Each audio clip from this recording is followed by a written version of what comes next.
হরে কৃষ্ণা, রাধে রাধে। পরমেশ্বর ভগবান শ্রীকৃষ্ণের কৃপা ও ভক্তি প্রদায়িনী হলেন তুলসী মহারানী, ভগবানের অতি প্রিয়।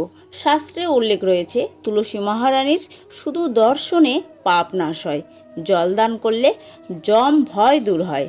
ভক্তরা তো সারা বছর তুলসী দেবীর জলদান, পূজা, সেবা আদি করে থাকে। বিশেষ করে এই বৈশাখ মাসে যদি কেউ তুলসী মহারানীকে জল প্রদান করে, তার নরক যন্ত্রণা থেকে ভয় দূর হয়, তাকে আর নরকে যেতে হয় না এবং কৃষ্ণ ভক্তি লাভ করেন। ভগবানকে সন্তুষ্ট যদি কেউ করতে চান, তাহলে এই বৈশাখ মাসে তুলসীর মূলে জলদান অবশ্যই করবেন এবং তুলসী পত্র দিয়ে ভগবানের অর্চনা করবেন, তাহলে তিনি ভাগবত ধামে গমন করবেন। সামনেই আসছে পবিত্র বৈশাখ মাস। কবে থেকে তুলসীতে জল ঢালা শুরু করবেন এবং কতদিন পর্যন্ত থাকবে এবং সংক্ষিপ্ত তুলসী মহিমা, তুলসী জলদান মন্ত্র এবং প্রদক্ষিণ মন্ত্র আমরা প্রদান করব। তুলসীতে জলদান শুরু হচ্ছে 14 এপ্রিল থেকে 14 মে পর্যন্ত। এই মাসের সংক্রান্তি থেকে শুরু, পরের মাসের সংক্রান্তি পর্যন্ত। আজকে আমরা প্র্যাকটিক্যালি দেখিয়ে দিব বাড়িতে আপনারা কিভাবে তুলসী গাছে জলধারী বা জল ঝাড়া প্রতিস্থাপন করবেন। চলুন তাহলে ভিডিওটি শুরু করা যাক। ভিডিওটি শুরু করার আগে জয় বিপুল ব্লগে আপনাদের সকলকে স্বাগতম। কেমন আছেন? আশা রাখছি কৃষ্ণ কৃপায় ভালো আছেন, আমরাও ভালো আছি। চলুন তাহলে শুরু করি। হরি বল। প্রথমত আপনারা এরকম একটি মাটির ছোট্ট পাত্র কিংবা হাঁড়ি নেবেন, ছিদ্রযুক্ত, বাজার থেকে নিয়ে নেবেন। কিংবা যদি আপনাদের কাছে পিতলের কিংবা তামার কোনো পাত্র থাকে, সেটি আপনারা নিতে পারেন। যদি আপনাদের কাছে তামার এরকম পাত্র থেকে থাকে, তাহলে আর মাটির পাত্র নেওয়ার প্রয়োজন নেই। আর যদি না থাকে, এরকম মাটির একটি পাত্র নেবেন। আমার উঠোনে এরকম তুলসী গাছ আছে, তো আমি দুপাশ দিয়ে মা বাঁশ দিয়েছে, তো বাঁশ দেওয়ার পর মাঝে একটা ছোট্ট বাঁশের মতো দেবেন, যেটাতে হাঁড়িটা ঝুলিয়ে রাখতে হবে। দেখে নিন কিভাবে আমি করেছি। হ্যাঁ, ঠিক এইভাবেই আপনারা করে নেবেন। যেহেতু এই তুলসীতে জলধারা 1 মাস পর্যন্ত থাকবে, তাই আপনারা সঠিকভাবে এই পাশে যে সাইডে খুঁটি দুটো রয়েছে, সেগুলো শক্তপোক্ত করে নেবেন। পুরো 1 মাস ধরে থাকবে। এই মাসের সংক্রান্তি থেকে শুরু করে পরের মাসের সংক্রান্তিতে শেষ হবে। হাঁড়িটিতে ভালো করে এরকম একটি দড়ি বেঁধে নেবেন, যাতে দড়িটা না ছিঁড়ে যায় সেদিকে খেয়াল রাখবেন। একটা শক্তপোক্ত দড়ি বেঁধে নেবেন। যেহেতু 1 মাস থাকবে, সেই জন্য যত্ন সহকারেই করবেন। হাঁড়িটি বাজার থেকে কিনে আনার পর আপনারা অবশ্যই ভালো করে ধুয়ে নেবেন। আর যেদিন রবিবারে সংক্রান্তির দিন ঝাড়া চড়াবেন, সেদিন অবশ্যই কিন্তু হাঁড়িটির গায়ে চন্দন ফোঁটা দিয়ে দেবেন। তো আমি এটা প্র্যাকটিক্যালি দেখিয়ে দিলাম, তো আপনারা ভালো করে দেখে নিন। এই 1 মাস সূর্য মেষ রাশিতে অবস্থান করে সৌর বৈশাখ মাসে। সেই কারণে সূর্যে তাপ বেড়ে যায়, মাটির রস শুকিয়ে যায় প্রচণ্ড গরমে। এই কারণে বৈশাখ মাসে তুলসীতে বেশি করে জলদান করতে হয়। আমাদের সনাতন শাস্ত্রে উল্লেখ রয়েছে, যে ব্যক্তি এই বৈশাখ মাসে তুলসী গাছে জল ঝাড়া জলদান করে এবং নারায়ণ শালগ্রাম শিলায় জল প্রদান করেন, সেই ব্যক্তির উপর ভগবান খুব খুশি হন এবং কৃপা প্রদান করেন। সে ব্যক্তি খুব সহজেই ভগবান শ্রীকৃষ্ণের প্রেমভক্তি লাভ করতে পারেন। আপনারা কিন্তু কেউই এই সুযোগটি হেলায় হারাবেন না। বৈশাখ মাসের অনেক অনেক মাহাত্ম্য রয়েছে, তার মধ্যে অন্যতম একটি হলো তুলসীতে জলদান, পূজা, সেবা করা।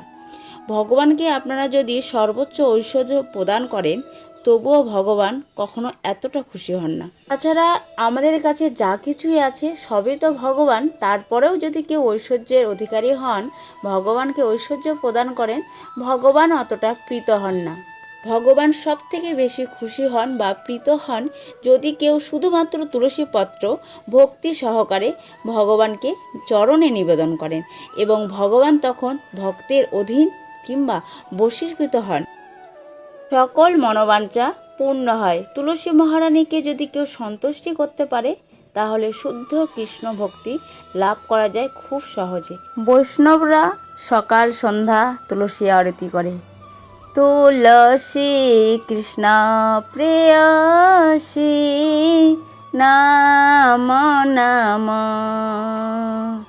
ভজ রাধা কৃষ্ণের সেবা পাব এই অভিলাষী, যে তোমার শরণ লয়, তারও বাঞ্ছা পূর্ণ হয়। কৃপা করে করো তারে বৃন্দাবনবাসী, নমো নমো। যদি আমরা তুলসী মহারানীর শরণাগতি হয় তাহলে অবশ্যই আমাদের কৃষ্ণ প্রেম প্রদান করবেন।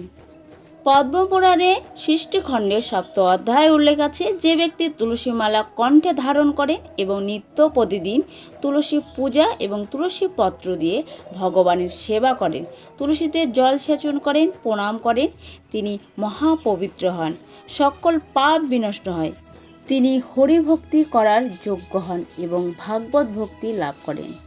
এই বৈশাখ মাসে আপনারা প্রতিদিন জল প্রদান করুন তুলসী মহারানীকে, সকাল থেকে বিকেল পর্যন্ত, সন্ধ্যার পর বন্ধ করে দেবেন। আবার পরদিন সকালে স্নান সেরে আবার জলধারা দেবেন। তুলসী জলদানের মন্ত্র: ওম গোবিন্দা বল্লভাং দেবীং ভক্ত চৈতন্য কারিণী সা পায়ামি জগদ্ধাত্রী কৃষ্ণ ভক্তি প্রদায়িনী। আপনারা এই মন্ত্রটি উচ্চারণ করে জল প্রদান করবেন। জন্ম মৃত্যু জরা ব্যাধি, এই বন্ধন থেকে মুক্তি হতে চাই আমরা সকলেই, এই জড়জগৎ থেকে। আমাদের জন্মের উদ্দেশ্যই হলো কৃষ্ণ প্রেম ভক্তি লাভ করা। সেজন্য আমাদের বৃন্দাদেবী তুলসী মহারানীর কৃপা অত্যন্ত প্রয়োজন। তাহলে এই বৈশাখ মাসে আপনারা অবশ্যই তুলসীতে জল প্রদান করুন, তুলসী দেবীর পূজা করুন, ভগবানের সেবা অর্চনা করুন। যদি আপনাদের বাড়িতে শালগ্রাম শিলা থেকে থাকে তাহলে জল প্রদান করবেন, তার ক্ষেত্রে কিন্তু প্রসাদ বুঝি দীক্ষিতবান হতে হবে। ব্রহ্মবৈবর্ত পুরাণে উল্লেখ রয়েছে, তুলসী মহারানীর মূলে সমস্ত তীর্থ অবস্থান করেন। এই জন্য তুলসীতে জল দান করার পর প্রদক্ষিণ অবশ্যই করবেন, তাহলে সমস্ত তীর্থধামের ফল লাভ হয় এবং ব্রহ্মহত্যাজনিত সমস্ত পাপ বিনষ্ট হয়। তুলসী প্রদক্ষিণ মন্ত্র: যানি কানি চপাপানি ব্রহ্মহত্যাদিকানি চ ত্রাণিতানি প্রণশন্তি প্রদক্ষিণ পদে পদে। তাহলে আজকে আমরা সংক্ষিপ্ত তুলসী জলদানের মাহাত্ম্য এবং মহিমা, সঙ্গে তুলসী জলদানের প্রণাম মন্ত্র এবং তুলসী প্রদক্ষিণ মন্ত্র প্রদান করলাম। এই বৈশাখ মাসে যেহেতু রোদের উত্তাপ বেশি থাকে, তাই প্রতিদিন তুলসীতে বেশি বেশি জলদান করুন, ভগবানের সেবায় যুক্ত হন, পরিবারের সকলকে নিয়ে। সকলে ভালো থাকুন। এতক্ষণ আমাদের সঙ্গে যুক্ত থাকার জন্য সকলকে ধন্যবাদ। হরে কৃষ্ণা, হরি বল।